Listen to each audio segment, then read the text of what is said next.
आणि मी सगळ्या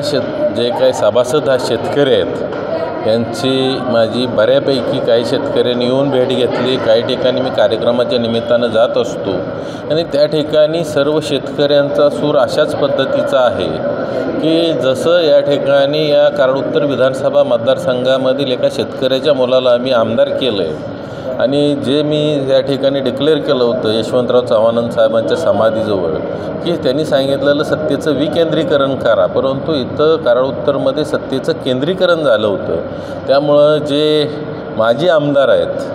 ते स्वतः आमदार होते, कारखान्याचे चेअरमन होते, त्यांनासुद्धा आम्ही या येणाऱ्या इलेक्शनमध्ये माजी चेअरमनसुद्धा करणार आहे आणि त्याचबरोबर या ठिकाणी एका सर्वसामान्य सभासद शेतकऱ्याचा मुलगा या ठिकाणी चेअरमन पण असेल, व्हाईस चेअरमन पण असेल आणि त्यासाठीचा मेळावा मी लवकरच या आठवड्यामध्ये सभासदांचा घेतो आहे. 1 to 1 सभासदांनी मला या ठिकाणी सांगितलं आहे की आज आम्ही तुम्हाला आमदार केलं आहे, पण आम्हाला आज हा सह्याद्री कारखाना हा आमच्या मालकीचा वाटत नाही.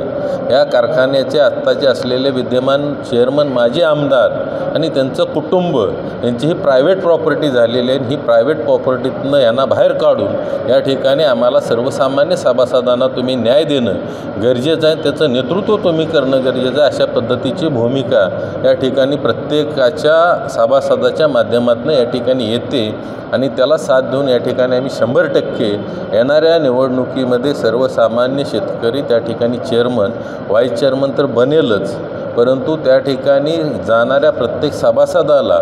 सह्याद्री सहकारी साखर कारखाना हा माझ्या स्वतःच्या मालकीचा आहे अशा पद्धतीची वागणूकसुद्धा त्या ठिकाणी आमच्या माध्यमातून आम्ही 100% देऊ.